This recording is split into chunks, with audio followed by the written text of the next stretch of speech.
माजी में भी कोई पॉलिटिकल पार्टी से निशानात लिए गए और उनको दूसरे किस्म के निशानात अलाट करा दिए गए। इसी तरह पॉलिटिकल पार्टी का जो कि एक राइट आम सिटीज़न का होता है वो डिसएनफ्रेंचाइज हो जाता है, क्योंकि वो अपने पार्टी का पहचान उस पार्टी के निशान से करता है। सुप्रीम कोर्ट ने यह भी ऑब्जर्वेशन दी कि इसी तरह से आइन की तशरीह होनी चाहिए ताकि अवाम डिसएनफ्रेंचाइज ना हो जाए।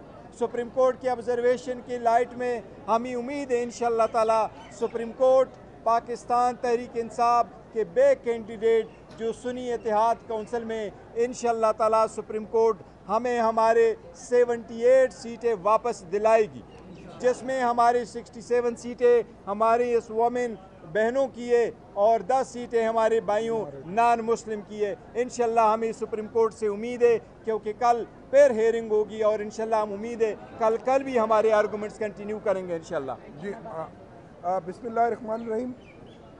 ये मुकदमा पाकिस्तान की पार्लिमानी तारीख के हवाले से बड़ा अहम मुकदमा है। सुप्रीम कोर्ट ऑफ पाकिस्तान ने तय करना है कि क्या अवाम ने जिस पार्टी को वोट दिए उनका बुनियादी हक है कि स्पेशल सीटें भी उस वोट के मुताबिक मिलनी चाहिए। और जब इलेक्शन कमीशन ऑफ पाकिस्तान ने एक मुतनाज़ा फैसले के बाद SIC को पार्लिमानी पार्टी तस्लीम कर लिया तो आज 91 मेंबर SIC की छतरी तले बैठे हुए हैं। तो ये हमारा आइनी मुतालबा भी है, जमहूरी मुतालबा भी है, सियासी मुतालबा भी है और सुप्रीम कोर्ट के इस फैसले पर 24 करोड़ अवाम की नज़रें भी लगी हुई हैं। हमें उम्मीद है इंशाल्लाह आज जो ऑनरेबल जजेस साहबान ने अपनी ऑब्जर्वेशंस दी हैं, ये ओपन एंड शट केस है। ये सीटें सिर्फ़ और सिर्फ हमें मिल सकती हैं, उस नज़रिए को मिल सकती हैं जो नज़रिया 8 फरवरी को इमरान खान का था, जिस नज़रिए के मुताबिक लोगों ने वोट दिए और पार्लियामेंटेरियन सूबाई और कौमी असम्बली की नशिस्तों के मुताबिक अहल हुए और फिर वो असम्बलियों में बैठे। तो मैं ये समझता हूँ कि इसमें कोई दूसरी बात नहीं है। ये उन अराकीन असम्बली को और उन पार्टियों को जो PDM 2 के बेनिफिशरी हैं उनको भी पता है कि ये हमारे हक पर डाका मारा गया। उम्मीद है कि सुप्रीम कोर्ट का फुल बेंच हमें इस डाके से बचाएगा और ये हमारा हक हमें वापस देगा इंशाअल्लाह।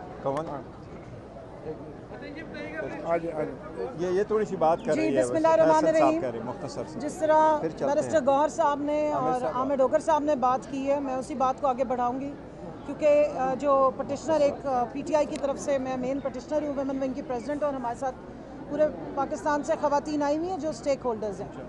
आज की प्रोसीडिंग के बाद एक अच्छी बात ये नज़र आई कि जो स्पिरिट ऑफ कॉन्स्टिट्यूशन है और जो जमहूरियत का स्पिरिट है उसके ऊपर बहुत ज़्यादा फोकस रहा हमारे मोतबर जजेस का। इलेक्शन कमीशन ऑफ पाकिस्तान की डिस्क्रिपेंसीज, उसकी जो गलतियां हैं उसको हाईलाइट किया गया है, उस पर ऑब्जेक्शंस और कमेंट्स दिए हैं हमारे मोतबर जजेस ने, और इस बात पे बारहा मोतबर सीनियर जजेस ने बारहा ये कमेंट किया है कि इलेक्शन कमीशन ऑफ पाकिस्तान की गलतियाँ किसी और स्टेक होल्डर को या कोई पार्टी जो कि पॉलिटिकल पार्टी या पार्लियामेंट्री पार्टी है अकॉर्डिंग टू द कॉन्स्टिट्यूशन वो क्यों भुगते। और सबसे ज़्यादा इम्पॉर्टेंट ये है कि जो वोटर है उसके राइट्स की प्रोटेक्शन की बात की जाए। तो उस अगर तनाजुर में देखा जाए तो आज के आर्ग्यूमेंट से हमें काफ़ी हौसला मिला है, इस बात की तसल्ली भी हुई है कि 13 जनवरी को जो बल्ला छीन के हमारे से ये रिज़र्व सीट्स छीन ली गई थी, शायद कहीं ना कहीं उसका रीड्रेसल हो सकता है इंसाफ के तकाज़ों को पूरा करते हुए।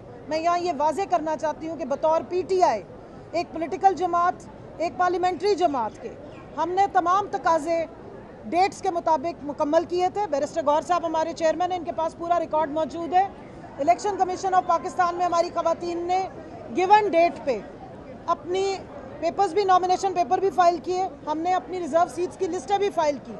और यहाँ मैं ऑन रिकॉर्ड बताना चाहती हूँ कि सिवाय पंजाब इलेक्शन कमीशन के बाकी सूबों ने हमारी रिज़र्व सीट भी एक्सेप्ट की थी और स्क्रूटनी की डेट भी दी थी। पंजाब की जो इलेक्शन कमीशन है वो बल्ला छीनने का इंतज़ार करते रहे, जिसके अगेंस्ट हम लोग लाहौर हाई कोर्ट में भी गए थे। सो अगर एज पार्लियामेंट्री पार्टी या पॉलिटिकल पार्टी जो पाकिस्तान की सबसे बड़ी पार्टी और स्टेक होल्डर है PTI, उनके बल्ले के निशान के चोरी होने से पहले हमने तमाम कानूनी तकाज़े पूरे किए थे।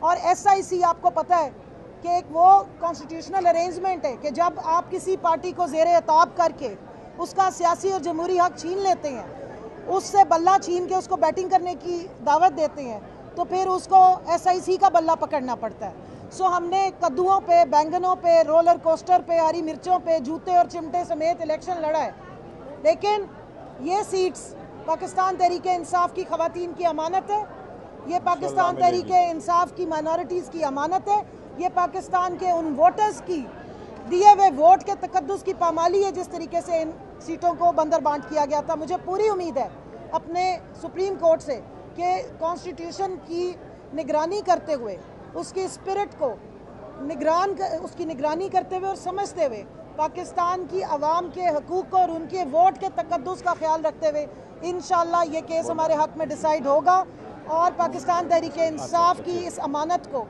SIC के अंडर जो है वो हमें वापस दिया जाएगा। अब ये केस डे टू डे चलेगा, तो मेरी अपने मीडिया से भी पूरी रिक्वेस्ट है कि इसके हर आस्पेक्ट को आप ज़रूर कवर करें और आइन की जो शिकें जिनके बारे में फाजिल अदालत में कमेंट्स दिए जाते हैं वो आम आवाम तक ज़रूर पहुँचाएँ। इमरान खान से पूरी कौम ने जो मोहब्बत अपने वोट के ज़रिए जिसकी अक्कासी की है, इसकी तारीख में मिसाल नहीं मिलती। Unprecedented in the history of Pakistan.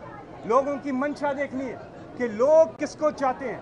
पहले फॉर्म 47 बीच में आ गया, वो जो जायज़ जीती हुई सीटें हैं वो नहीं मिली, और जो मिली सीटें हैं उसके बाद जो मखसूस नशिस्तें अक़लियतों की और ख़वातीन की वो नहीं दी गई।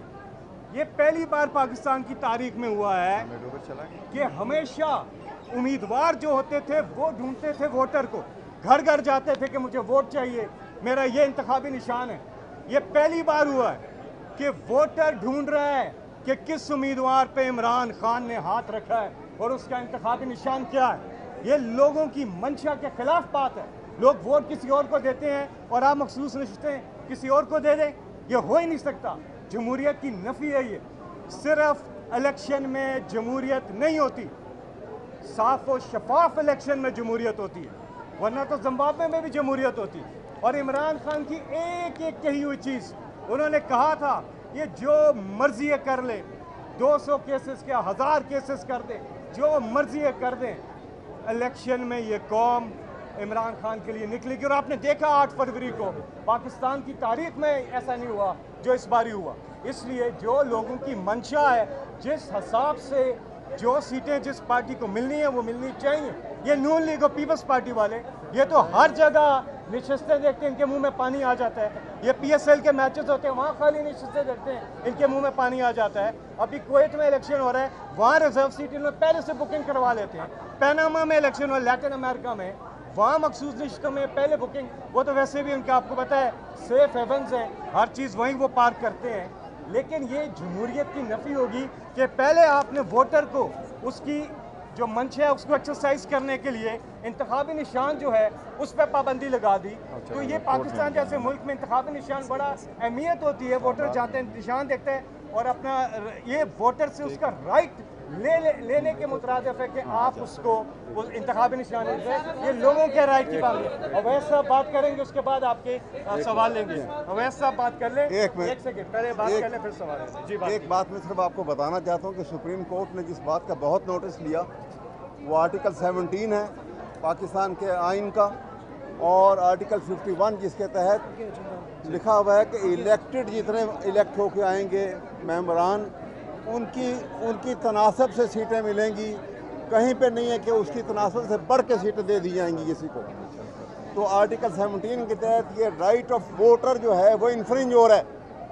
इसका नोटिस लिया उन्होंने बड़ा सख्त, और इंशाअल्लाह ताला इसी के मुताबिक फ़ैसला होगा। और ये सीट किसी और को नहीं मिल सकती। ये सीट जो है ये PTI का हक़ है, ये पाकिस्तान के उन वोटर्स का हक़ है जिन्होंने इन तमाम बंदिशों के बावजूद, तमाम उन तकलीफ़ों के बावजूद अपना सबसे लीथल वेपन इस्तेमाल किया है वोट का, उन हालात में वोट देके PTI के फेवर में। इसलिए इंशाअल्लाह हमें उम्मीद है कि कल फैसला, और जो कल प्रोसीडिंग चलेंगी तो सुप्रीम कोर्ट भी इन बातों को नोटिस लिया हुआ है और इसका फैसला होगा। बहुत शुक्रिया। हाई कोर्ट में बुला रहे हैं। और दूसरी तरफ आप पार्टियां पेश भी हो रहे हैं, ये कहीं दोबारा फिर न बता नहीं, देखिए जहाँ तक देखिए जलसे के बारे में हमने ये कर दिया था कि रवात में हमें परमिशन दी गई थी।